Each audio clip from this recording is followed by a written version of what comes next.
Pinalughog ng pinagsamang puwersa ng Philippine National Police, Philippine Drug Enforcement Agency at ng Bureau of Management and Penology ang Manila City Jail at Quezon City Jail dahil sa di manoy na ipupuslit na iligal na droga sa bilangguan.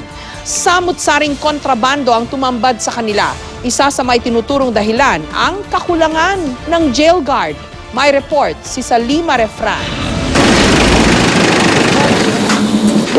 Tensyonado agad ang sitwasyon sa Manila City Jail bago pa man simulan ang ikinasang Oplan Greyhound ng PNP, PDEA at BJMP.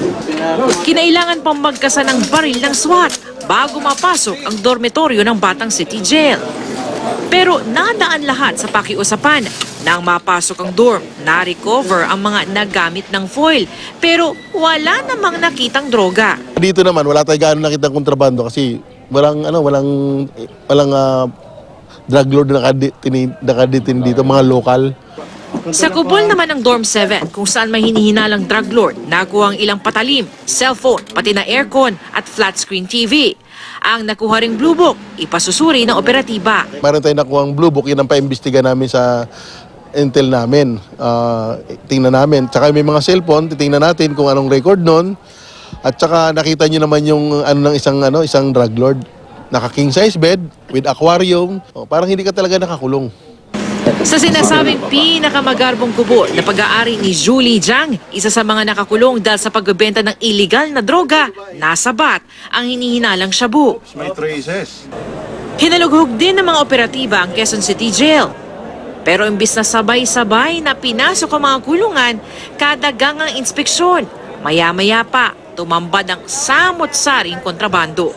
Kabilang ang mga sachet na hinihilalang illegal na droga at drug paraphernalia, pero mas kaunti raw sa inaasahan ng nakumpiska. Imagine in one cell, about 300 or even 500 ang laman ng isang cell.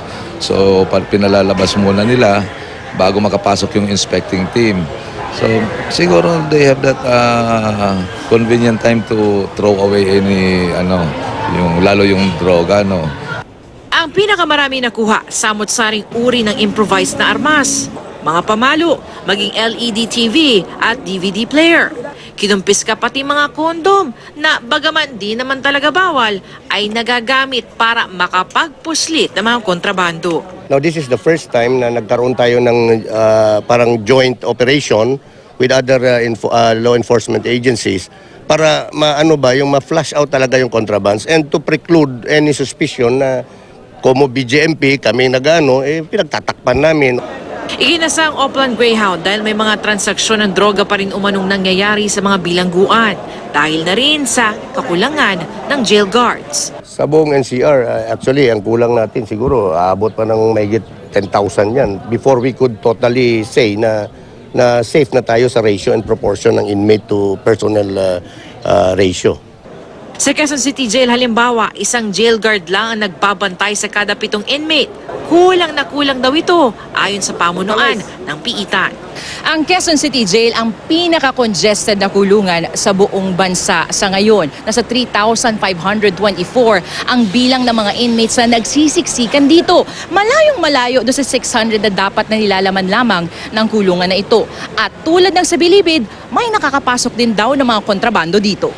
Sa ngayon, ongoing naman ang recruitment, no? Kaya kailangan namin ng tao.